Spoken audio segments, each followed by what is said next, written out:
भारत का संविधान केवल अधिकारों की घोषणा नहीं करता, बल्कि प्रत्येक नागरिक की स्वतंत्रता की रक्षा भी करता है। अनुच्छेद 21 यह सुनिश्चित करता है कि किसी भी व्यक्ति को उसके जीवन या व्यक्तिगत स्वतंत्रता से केवल कानून द्वारा स्थापित न्यायसंगत, उचित और निष्पक्ष प्रक्रिया के अनुसार ही वंचित किया जा सकता है। इसी प्रकार, अनुच्छेद 20 आपराधिक मामलों में महत्वपूर्ण संवैधानिक सुरक्षा प्रदान करता है। यह नागरिकों को पूर्वव्यापी दंडात्मक कानूनों, एक ही अपराध के लिए दोबारा मुकदमा चलाए जाने, डबल जेओपार्डी, तथा स्वयं अपने विरुद्ध साक्ष्य देने के लिए विवश किए जाने, सेल्फ इंक्रिमिनेशन, से संरक्षण देता है।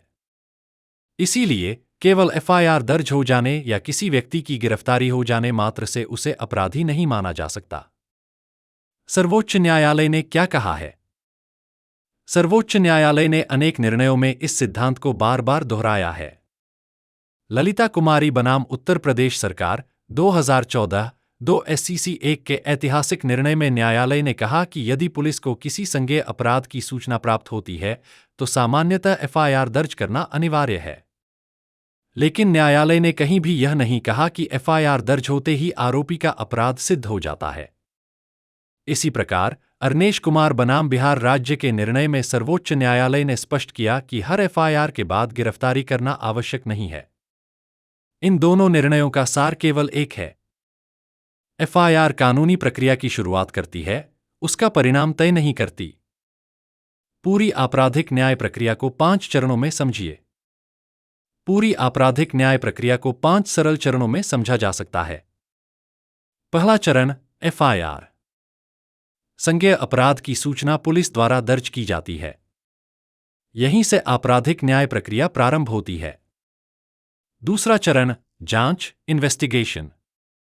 पुलिस साक्ष्य एकत्र करती है, गवाहों के बयान दर्ज करती है, दस्तावेजों, सीसीटीवी फुटेज, इलेक्ट्रॉनिक रिकॉर्ड तथा फॉरेंसिक सामग्री की जांच करती है ताकि वास्तविक सत्य सामने आ सके। तीसरा चरण, चार्जशीट। यदि पर्याप्त साक्ष्य उपलब्ध होते हैं तो जांच एजेंसी न्यायालय के समक्ष चार्जशीट प्रस्तुत करती है। ध्यान रहे, चार्जशीट न्यायालय का निर्णय नहीं होती। यह केवल जांच एजेंसी की राय होती है कि मुकदमा चलाने के लिए पर्याप्त साक्ष्य उपलब्ध हैं। चौथा चरण, विचारण, ट्रायल। न्यायालय अभियोजन और बचाव दोनों पक्षों को सुनता है।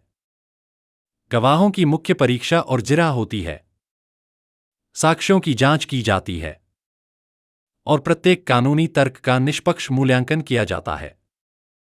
पांचवा चरण, निर्णय, जजमेंट।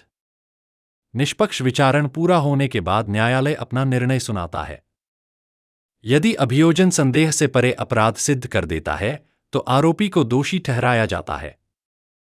यदि ऐसा नहीं हो पाता तो आरोपी को दोषमुक्त कर दिया जाता है। इसलिए इस क्रम को सदैव याद रखिए। एफआईआर, जांच, चार्जशीट, विचारण, निर्णय।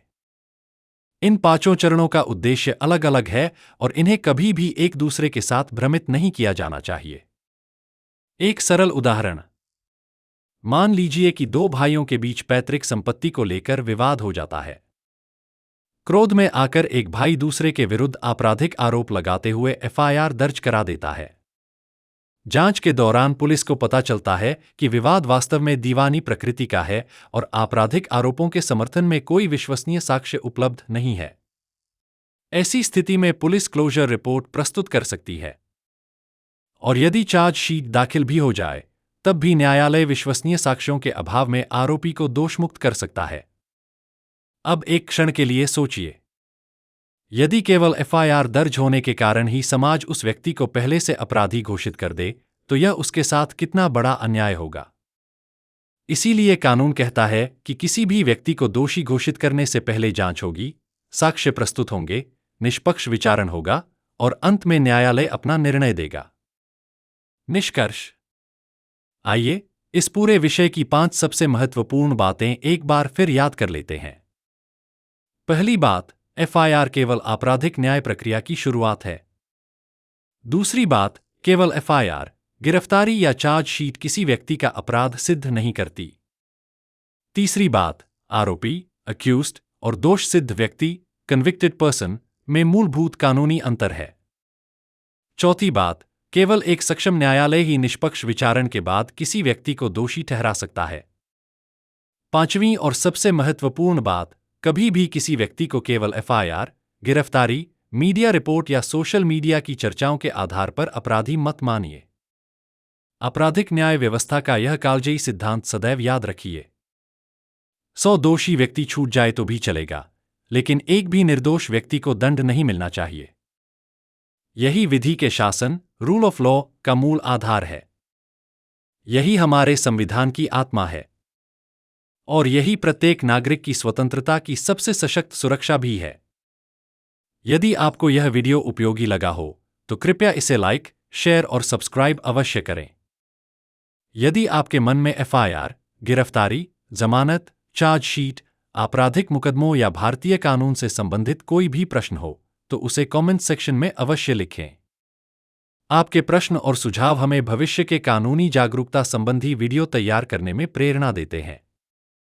बेल आइकन दबाना न भूलें ताकि हमारे आने वाले सभी वीडियो की सूचना आपको सबसे पहले मिलती रहे। आपके अमूल्य समय और निरंतर सहयोग के लिए हृदय से धन्यवाद। जय हिंद, जय भारत।